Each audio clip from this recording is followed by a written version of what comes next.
हर खबर पर होगी आपकी पकड़। डाउनलोड कीजिए एबीपी लाइव ऐप। दो खबरें बड़ी हैं जिन पर पूरे देश की नजर है।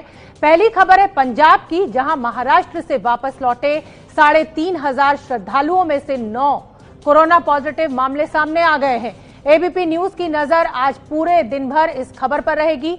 और दूसरी तस्वीर है बच्चों के ऑनलाइन क्लासेस की। लॉकडाउन में भी बच्चों की पढ़ाई जारी रहे, इसके लिए स्कूल और कोचिंग संस्थान ऑनलाइन क्लासेस ले रहे हैं। लेकिन अब इस पर सवाल खड़े होने लगे हैं। सवाल ये कि ऑनलाइन क्लासेस कितनी कामयाब हैं और क्या पेरेंट्स और बच्चे इससे खुश हैं। हमारी ये रिपोर्ट देखिए।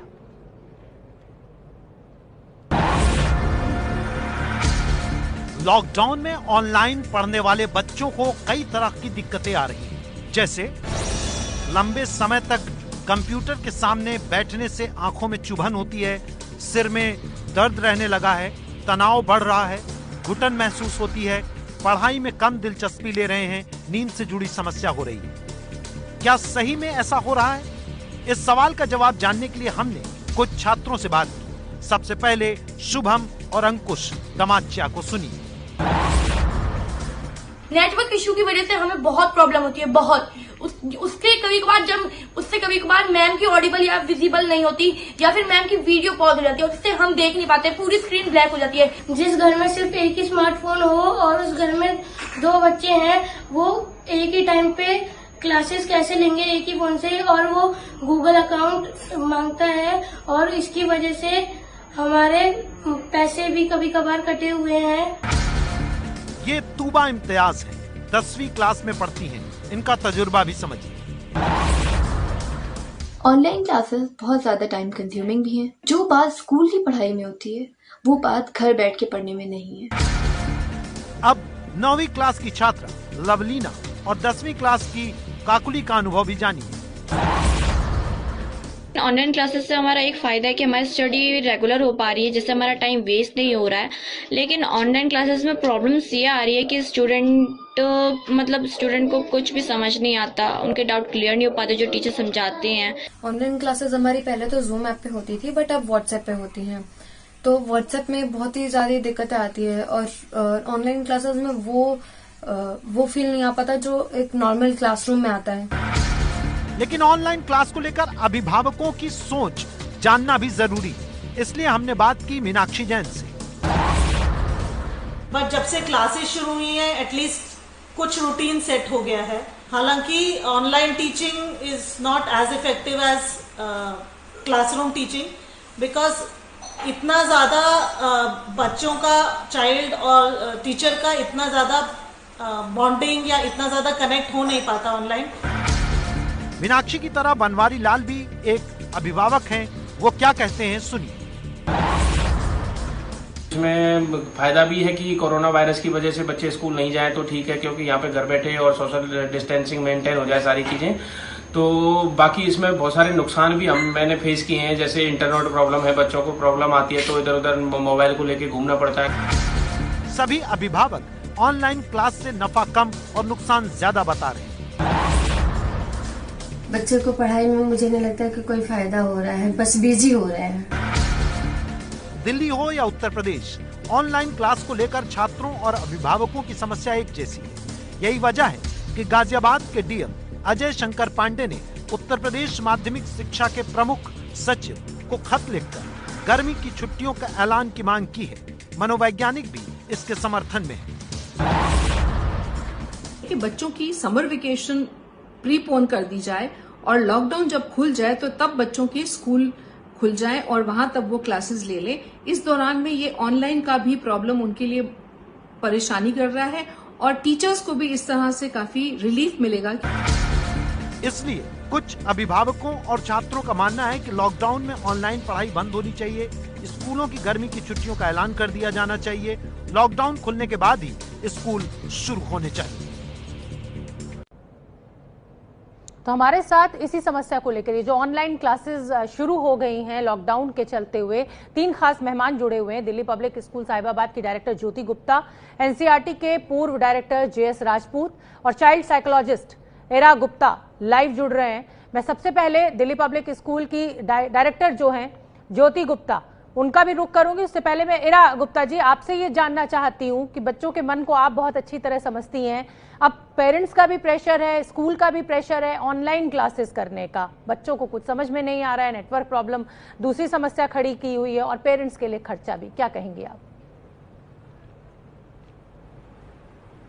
हाँ जी, बिल्कुल आप जो ये चीज़ें हाईलाइट कर रहे हैं, देखिए हमें समझना है कि जब ये लॉकडाउन हुआ और एकदम अनसर्टेनिटी का माहौल आया तो एक सोल्यूशन के तौर पे ऑनलाइन क्लासेस बहुत अच्छा एक रूप लेकर सामने आई। बट जैसे जैसे ये क्लासेस आगे बढ़ रही हैं हम देख रहे हैं कि बच्चों का ऑनलाइन जो टाइम है वो बढ़ता जा रहा है। एंड ये एक प्रूवन फैक्ट है कि ऑनलाइन टेक्नोलॉजी को जितना बच्चे यूज करते हैं उसके काफी साइकोलॉजिकल इफेक्ट्स रहते हैं। स्पेशली जैसे हम बात करते हैं इट इफेक्ट्स उनकी एंजाइटी उनकी बढ़ती है, जैसे नेटवर्क इश्यूज की वजह से बच्चे मिस आउट कर जाते हैं कि टीचर्स ने क्या बोला है, क्या उन्होंने समझा ठीक से नहीं हुआ, एंड उनको एंजाइटी होती है। प्लस इस तरीके से उनकी स्लीप पे भी इम्पैक्ट पड़ता है। इंटरैक्शन एक मिसिंग लिंक रहता है इन ऑनलाइन क्लासेस में। इससे बच्चे क्या होता है कि उनके लिए कंटेंट जो है वो काफी ड्राई या मोनोटोनस हो जाता है, जिसकी वजह से फिर उनको इस सब्जेक्ट मैटर से रिलेट करना और उससे एक्चुअली जो वो समझना चाहते हैं उनकी उस लर्निंग प्रोसेस में भी इंटरफेरेंस रहती है।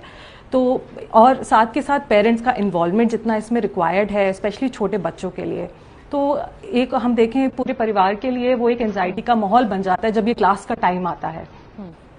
एनसीईआरटी के पूर्व डायरेक्टर जेएस राजपूत जी भी मेरे साथ जुड़े हुए हैं। राजपूत जी, क्या ऑनलाइन क्लासेस जो हैं वो रेगुलर क्लासेस का सही विकल्प है? वैसे भी गर्मियों की छुट्टियां 2 महीने की होती हैं, अभी क्यों नहीं डिक्लेयर की जाती छुट्टियां?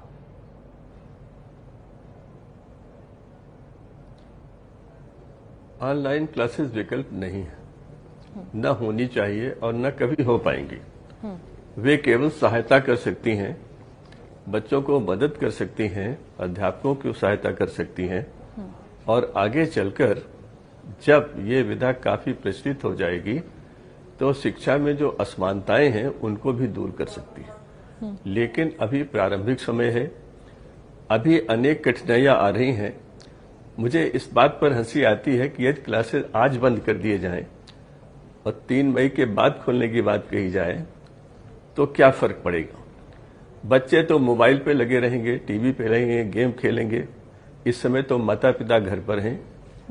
जहां जहां पर ये सुविधा है वो माता पिता और बच्चे साथ मिल बैठकर उन समस्याओं का समाधान ढूंढें जो बच्चों को इस समय आ रही है। ये शुरू की स्टेज है और इस स्टेज को सीखने के ही काम में लाना पड़ेगा।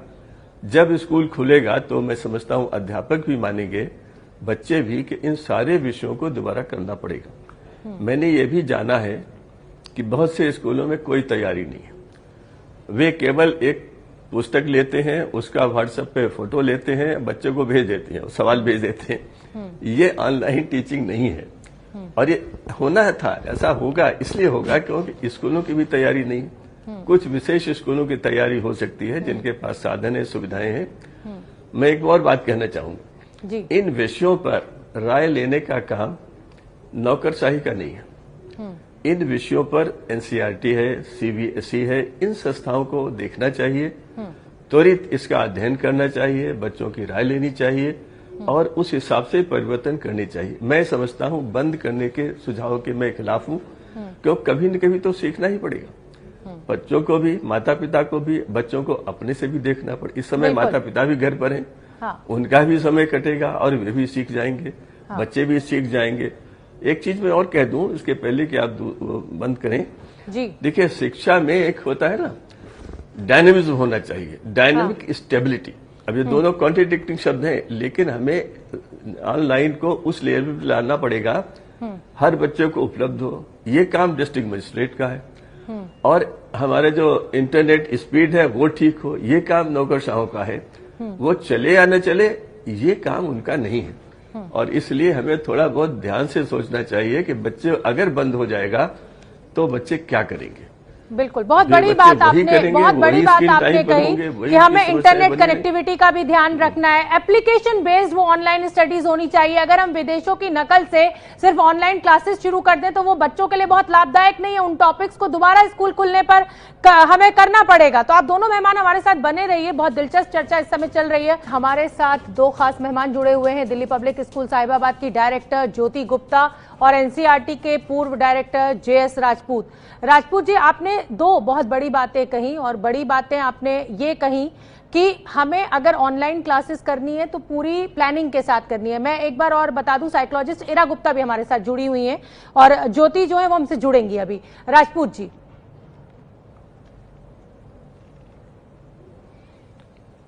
हाँ, मैंने यही कहा कि हमें इस समय इस अवसर को सीखने का अवसर मानना चाहिए। परिवार के लिए सीखने का अवसर है, बच्चों के लिए है, अध्यापकों को ये जानने का है कि उन्होंने नई विधा में क्या सीखा है और क्या उन्हें अभी और सीखना है। क्योंकि सभी की तैयारी नहीं है और ये एकाएक आया हुआ है। धीरे धीरे ऑनलाइन की बात चल रही थी, सारे देश में लोग उसका उपयोग करना सीख रहे थे, लेकिन मैं नहीं चाहूंगा कि इसको बंद किया जाए। मेरी बहुत सोचने समझने के बाद मेरी ये राय है कि इसको चलने दीजिए। इस पर यह मत सोचिए कि यही आपका अंतिम शिक्षा हो जाएगी या इसके बाद ये पाठ जो है दोबारा नहीं पढ़ाए जाएंगे। अध्यापक के साथ इन पर चर्चा होगी और अच्छे ढंग से होगी। हमें आशा करनी चाहिए कि स्कूल खुलेंगे। जहां तक छुट्टियों की बात है जी, मैं एक बात ये कहना चाहता हूं कि हमें तीन में किसकी सुविधा ज्यादा चाहिए।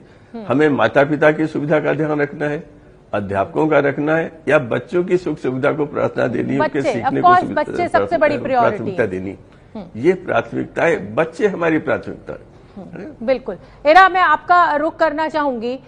कई बच्चे ये शिकायत कर रहे हैं कि आंखों में दर्द हो रहा है, लेकिन अब पेरेंट्स हैं वो दबाव बनाए हुए हैं बच्चों के ऊपर कि नहीं पढ़ना है, ऑनलाइन क्लासेस शुरू हो गई हैं। क्या आप ये बेहतर विकल्प मानती हैं कि इस समय बच्चों को गर्मियों की छुट्टियां दे दी जाएं और जब स्कूल खुले तभी पढ़ाई कराई जाए, या एक बड़ी क्लासेस की फिक्स कर दी जाए? बच्चे किस तरह की समस्या लेकर आपके पास आ रहे हैं?